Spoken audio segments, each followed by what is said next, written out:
Comme chaque matin, après son rituel café, Slma entame sa journée de création. Jeune artiste peintre, sa première exposition était totalement virtuelle. Aujourd'hui, elle a plus de 26 000 abonnés sur Facebook et près de 10 000 sur sa page Instagram.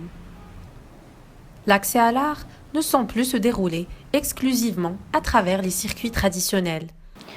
Aujourd'hui, pour être artiste, il ne faut pas forcément avoir un atelier. On peut juste être dans un lieu qui nous procure de l'inspiration. Comme par exemple, moi je travaille chez moi à la maison, ou bien à Commence ou dans la nature. En effet, tout est devenu au bout du clic et en moins de 10 ans, le digital a transformé nos vies. Le Maroc n'a pas échappé à cette tendance mondiale de vente en ligne.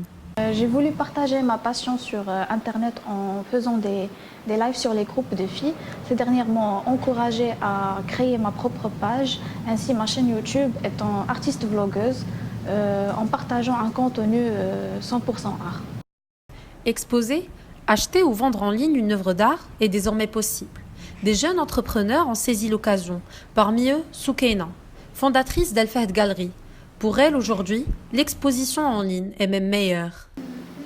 Alors, exposer dans une galerie virtuelle ou exposer dans une galerie traditionnelle, ça peut être la même chose ou encore mieux virtuellement.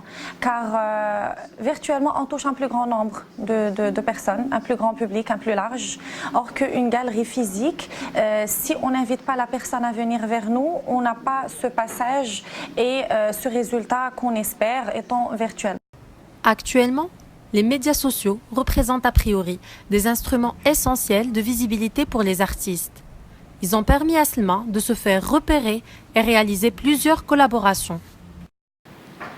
Internet m'a permis de faire des collaborations avec des grandes marques telles que Gap, Axal et faire des expositions notamment au Morocco Mall, Enfa Place, être invitée à des expositions telles que les expositions du musée Mohamed VI et Emart. Je prépare maintenant ma prochaine exposition qui aura lieu à l'Arrache en collaboration avec l'association Zeljou. D'ici 2020, la vente des tableaux en ligne est estimée à près de 9 milliards de dollars. Les Marocains adopteront-ils à leur tour cette nouvelle habitude d'achat ?